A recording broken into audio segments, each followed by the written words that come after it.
Hello everyone, नमस्कार। आप सभी का स्वागत अनअकैडमी के इस चैनल पर। मैं मुकेश कटारे।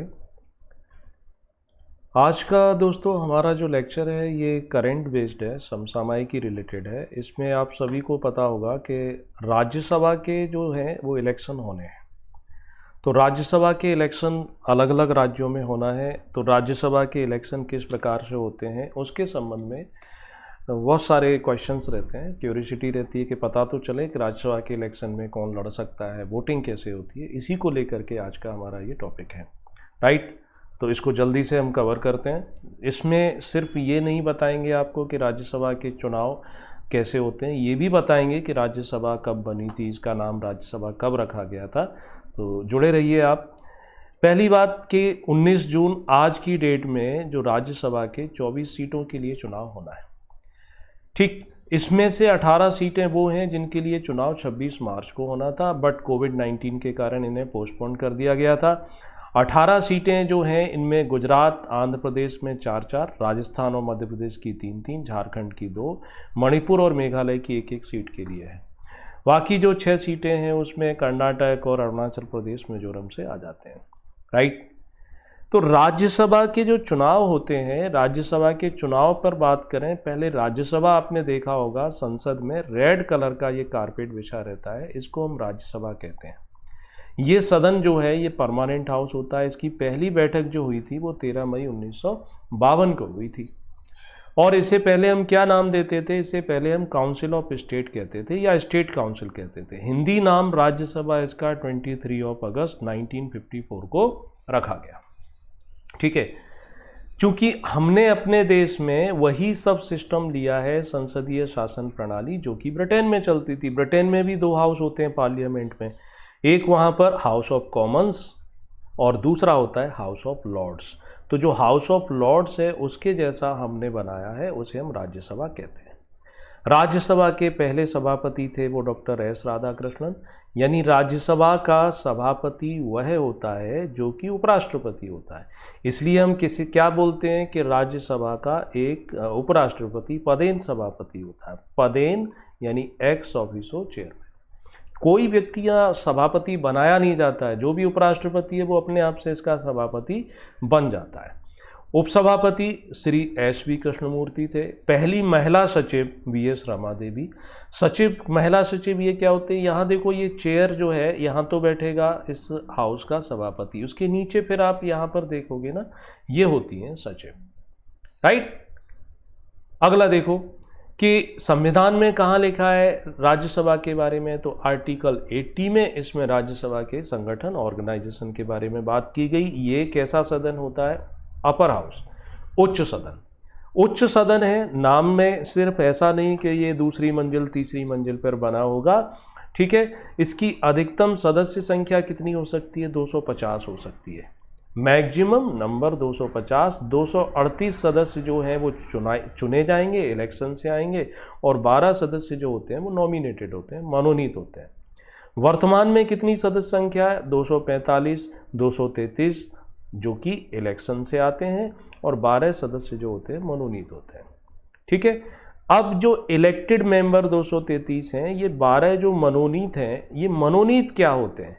तो इन सदस्यों को राष्ट्रपति राज्यसभा का सदस्य के रूप में मनोनीत कर देता है। ये सदस्य 12 लिटरेचर यानी साहित्य से जुड़ी कोई विशेष हस्तियां हो सकते हैं, आर्ट कला से जुड़ी कोई विशेष हस्तियां हो सकते हैं, साइंस विज्ञान और सोशल सर्विस, इन 4 सेक्टर की विशेष हस्तियों को यहाँ पर रखा जाता है। एक और कन्फ्यूजन रहता है कि जैसे मैं आपसे पूछता हूँ कि बताओ सचिन तेंदुलकर वो भी राज्यसभा के सदस्य बने थे, तो किस कोटे से? इलेक्टेड तो थे नहीं, चुनाव नहीं हुआ था, नॉमिनेटेड थे। तो लोग आंसर दे देते हैं कि स्पोर्ट्स। तो देखो स्पोर्ट्स इसमें ऐड नहीं है, इसमें यही 4 हैं, literature, art, science and social service. तो वो आर्ट के कोटे से थे। कई फिल्मी हस्तियां भी यहाँ पर सदस्य बनाई जाती हैं। तो ये हो गया नॉमिनेटेड मेंबर। अब राज्यसभा ये परमानेंट हाउस है, परमानेंट हाउस, स्थायी सदन। इसका अर्थ क्या होता है? इसका अर्थ होता है कि राज्यसभा को डिसॉल्व नहीं कर सकते, भंग नहीं कर सकते, ये हमेशा कंटिन्यूटी में रहेगी। लेकिन इसके जो मेंबर हैं उनका ड्यूरेशन जरूर कितना होता है, उनका ड्यूरेशन जो है वो 6 साल का होता है। हर 6 साल के बाद, मतलब 6 साल का ड्यूरेशन होगा, बट इसमें कंडीशन है कि राज्यसभा के 1/3 मेंबर हर 2 साल के बाद नए आ जाएंगे, यानी after every 2 year 1/3 member retired. ऐसा समझो कि राज्यसभा में कि ये वाली जो बेंचें दिख रही हैं इधर, ठीक, उनके चुनाव हुए सपोज दैट कि 2020 में, अब ये 6 साल तक रहेंगे। ये वाली जो बेंच हैं यहाँ पर इनके चुनाव होंगे 2022 में और ये 6 साल तक रहेंगे, यानी कि ये 2028 तक रहेंगे। ये वाली जो बेंच हैं यहाँ पर इनके चुनाव होंगे कब, 2024 में, और ये कब तक रहेंगे, 2030 तक रहेंगे। तब तक इनके रिटायरमेंट का अवधि हो जाएगा। तो ये हाउस हमेशा कंटिन्यूटी में भरा रहता है, नए और पुराने सदस्य आते रहते हैं। बस उसी को ध्यान में रख करके अभी जो चुनाव कराए जा रहे हैं। अब राज्यसभा का यदि मेंबर बनना चाहता है व्यक्ति, बाहर से थोड़ा सा डिस्टरबेंस आता हुआ, कुछ सेकंड का काम है।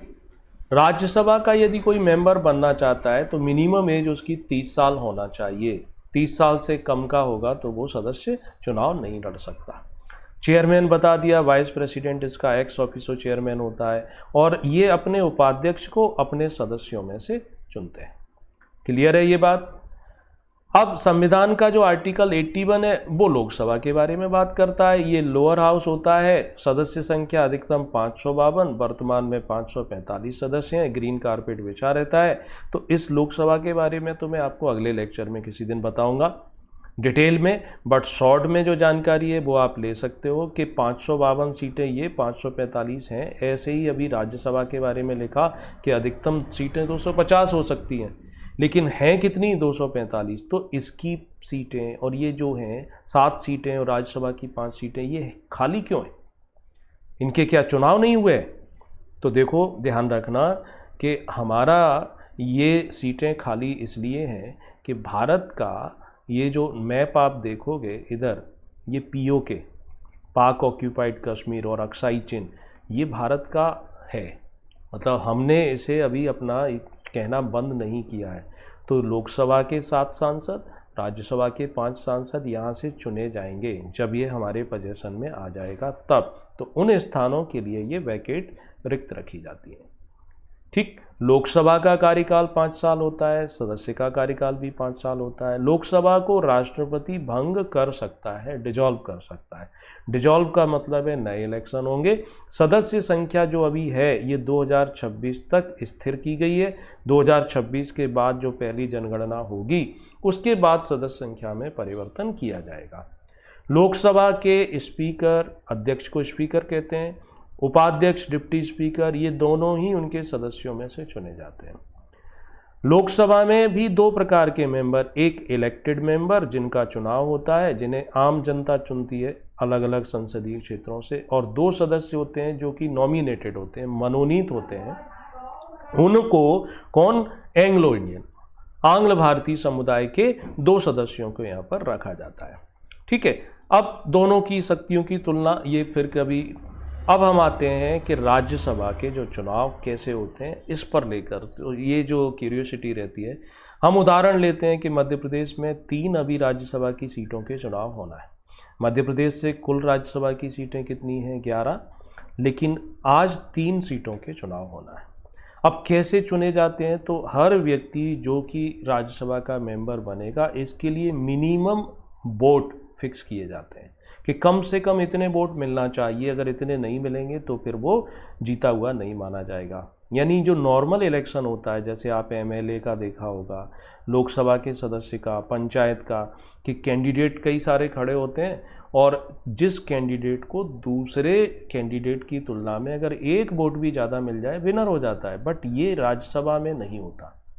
अब सिंपल समझो कि यहाँ विधायकों की कुल संख्या एमपी में कितनी है, 230, लेकिन कई सारी सीट खाली हैं।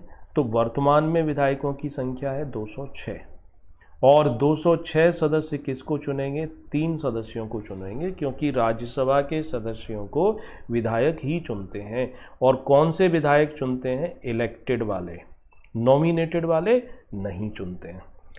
तो 3 सदस्यों का चुनाव होना है। अब क्या किया जाएगा, इसमें हम +1 कर लेंगे, यानी 3 मेंबर हैं तो 1 इसमें जोड़ा जाएगा, कितना हो गया 4, और 4 को डिवाइड कर देंगे किससे, मतलब 4 से ये जो वोटर है ना 200, इसको 4 से हम डिवाइड कर दें तो हमारे पास डाटा आता है 50.5 का।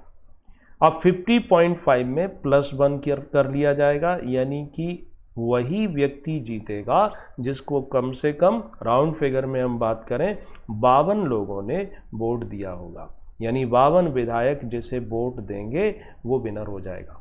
तो 206 लोगों को वोट डालना है, 3 सीटों के चुनाव होना है, ठीक। तो 52 वोट जिसके फेवर में आ गए वो जीतता जाएगा, राइट। बट ये वोटिंग प्रोसेस इतना सिंपल नहीं है। राष्ट्रपति का जो वोटिंग सिस्टम है लगभग वैसे ही यहाँ पर काम करते हैं। माना कि क्या हुआ, एक और उदाहरण से समझते हैं कि यहाँ पर ईवीएम का प्रयोग नहीं होता है, बैलेट पेपर का यूज होते हैं। जैसे मध्य प्रदेश में 4 कैंडिडेट खड़े हुए हैं, एक तो ज्योतिरादित्य सिंधिया हैं बीजेपी से, एक कोई सोलंकी जी हैं, और कांग्रेस की तरफ से दिग्विजय सिंह है और फूल सिंह बरैया है। सीटें 3 हैं, 4 चुनाव होने हैं, तो एक तो कोई पराजित होगा ही।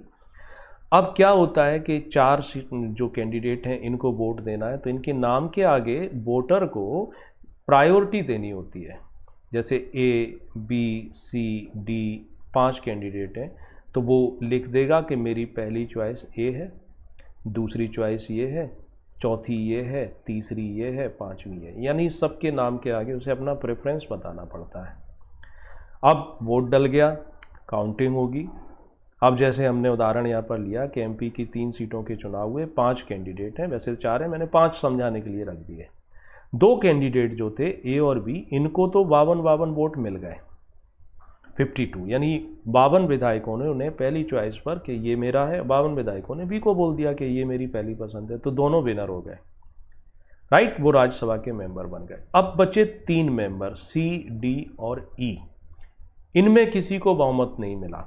माना कि C को 35 विधायकों ने पहली सूची पर पहले नंबर पर प्रेफरेंस दिया था, D को माना कि 33 विधायकों ने दिया था, E को 30 विधायकों ने दिया था।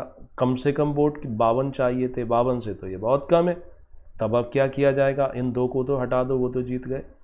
तब ये देखा जाएगा कि इन लोगों को सेकंड प्रेफरेंस किसे दिया गया है, राइट। तो जो विधायक जो दूसरी प्राथमिकता पर आते हैं वो किसको रखा गया है। अब माना कि ये 35 विधायक जो थे इस C के साथ थे, अगर 22 विधायकों ने E को, ये 35 है, दूसरे नंबर की काउंटिंग की गई, दूसरे नंबर पर इस C को ना आकर के इस E वाले को 22 विधायकों ने अपनी पसंद बता दिया, तो 30 तो इसको पहली प्रेफरेंस पे मिले थे, ये 22 जो वोट हैं इसको और ऐड ऑन कर दिए जाएंगे, तो 30 + 22 कितना हो गया, 52 हो गया, यानी ये जीत जाएगा। नहीं समझ आया, फिर समझो।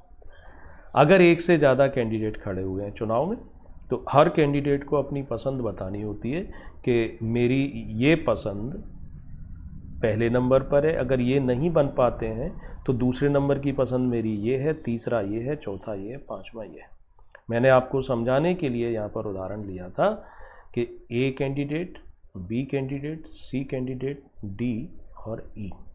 वोटिंग हुई, इस A कैंडिडेट को किसी ने अपनी लिस्ट में लिखा कि ये मेरी पहली चॉइस है, तो बाकी को खाली नहीं छोड़ना है, उसको भरना है। उसने बोला कि B मेरी तीसरी, C को बोला ये मैं दूसरे नंबर पर पसंद करता हूँ, इसको चौथे पर, इसको 5वें पर। ऐसे सारे 206 के 6 विधायक अपना प्रेफरेंस दे रहे होंगे। किसी ने A को पहले नंबर पर चुना होगा, तो किसी ने B को पहले नंबर पर चुना होगा, तो किसी ने C को चुना होगा। सबके अपने अपने दावे। अब ओवरऑल जीतने वाले को कितने वोट चाहिए थे, 52। तो 52 जिसको मिल जाएंगे वो लिस्ट से बाहर, यानी वो जीत गया। तो मैंने आपको बोला था कि सपोज दैट कि A और B ये दोनों विधायक, ये दोनों कैंडिडेट को 52 वोट मिल गए, तो ये जीत गए।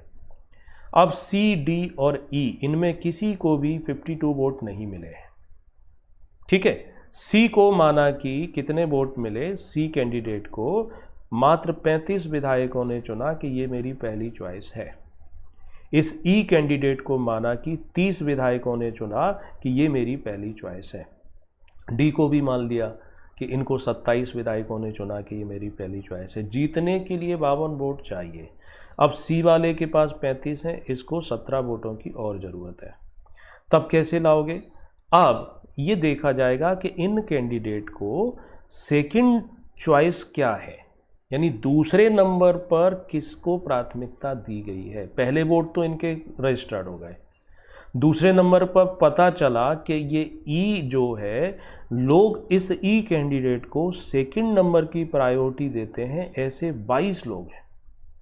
तो 30 + 22 ये दोनों ऐड करो तो इसके पास जीतने वाले नंबर मिल गया। बस यही एक तरीका है, ऐसे इसे जीता हुआ घोषित कर देते हैं। दूसरे से भी नहीं मिलेगा तो फिर तीसरे नंबर की काउंटिंग, चौथे नंबर की काउंटिंग, और ये चलती रहेगी जब तक उसको मिनिमम कोटा ना मिल जाए। इस पद्धति को ही आनुपातिक प्रतिनिधित्व की एकल संक्रमणीय विधि कहते हैं।